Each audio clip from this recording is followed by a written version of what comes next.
I never thought that a simple evening walk with my dog could spiral into one of the most absurd, surreal, and deeply frustrating experiences of my life. An incident so extreme in its entitlement and irrationality that I still replay it in my mind, trying to make sense of how a completely ordinary, everyday activity could be twisted into a confrontation serious enough to involve police officers, public embarrassment, and the kind of self-righteous judgment that exists only in people who believe the world revolves entirely around them. Because that's exactly what happened on that seemingly normal spring evening when I took Max, my golden retriever, for his routine walk around the neighborhood. The weather was perfect for walking, with a cool breeze carrying the faint scent of fresh grass and blooming flowers, the sun hanging low on the horizon casting long golden streaks across the asphalt and sidewalks, making everything look both serene and alive. And I felt a quiet sense of relief as I clipped Max's leash onto his collar and stepped outside, ready to let him stretch his legs after being cooped up in the apartment all day,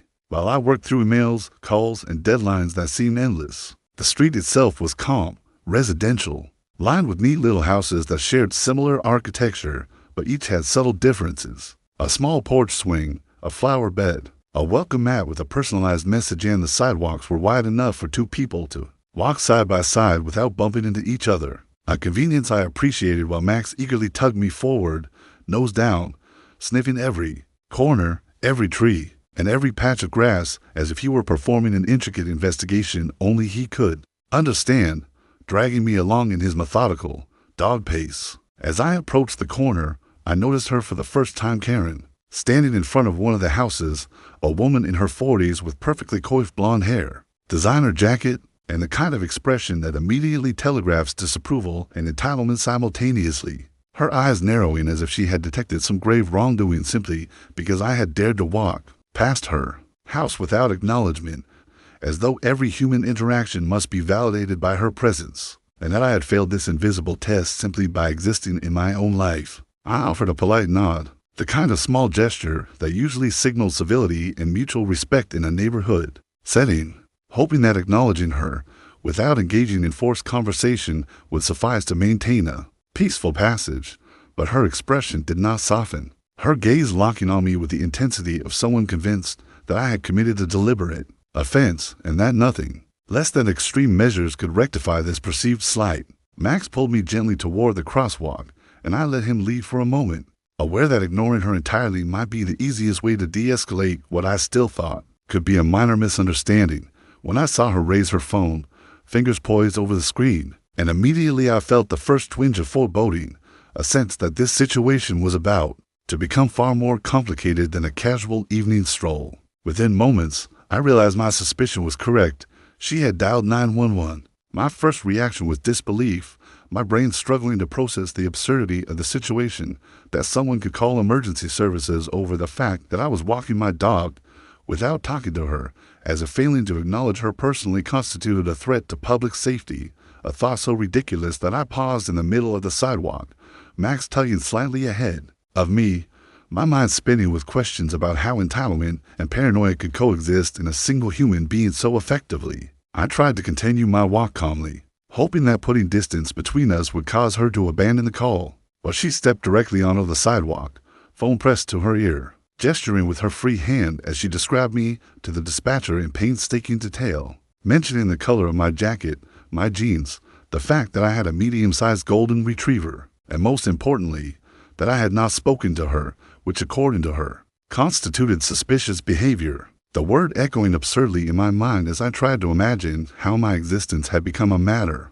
worthy of police attention. People on the street began to notice, neighbors peeking from porches, others slowing down on their own walks, eyes widening at the sight of a confrontation that seemed completely out of proportion to the mundane activity that had triggered it. A man trimming his head stopped mid-motion, tilting his head as if trying to comprehend the scene, while a teenager passing by on a skateboard gave a slow, incredulous whistle at the audacity on display, and Max, oblivious to the drama, sniffed at a fire hydrant, tail wagging, unaware of the chaos his simple walk had inspired. The siren sounded in the distance before long,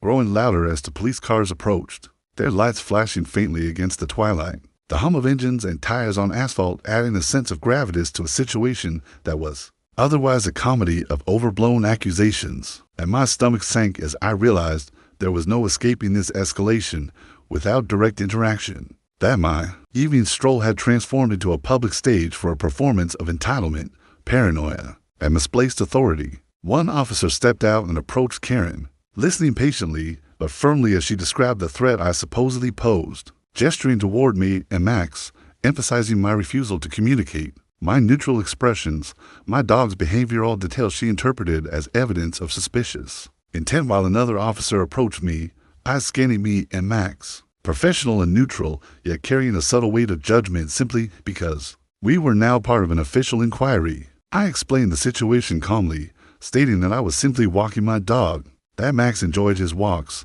that I had acknowledged her with a polite nod, and that I had no prior relationship with her that would necessitate conversation,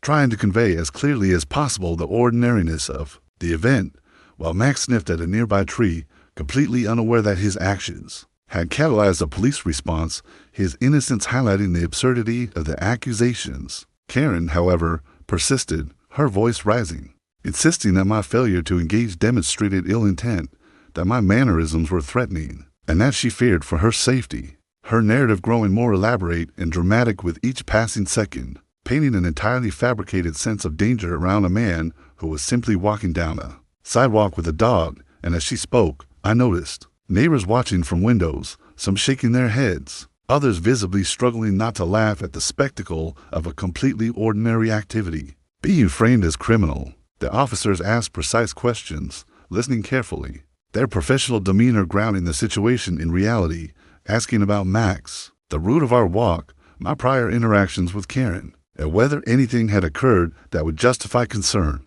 Each question giving me the opportunity to provide facts, to calmly and thoroughly demonstrate that the narrative she had constructed was not only false, but entirely unreasonable. Minutes passed, each one stretching longer than the last as Karen continued to insist, her energy increasing as though persistence could bend reality, her phone still in hand, her gestures sharp and exaggerated, while Max's leash remained taut in my grasp, a small but grounding reminder of normalcy in an otherwise surreal escalation, and I felt a mixture of disbelief, frustration, and quiet determination to see this ridiculous ordeal to its logical conclusion. Eventually, the officers addressed Karen with measured authority, explaining that walking a dog without engaging in conversation is not suspicious, that failing to acknowledge a neighbor does not constitute a threat, and that calling 911 for such trivial matters can be problematic. Their voices calm but firm, designed to correct her misunderstanding without escalating further,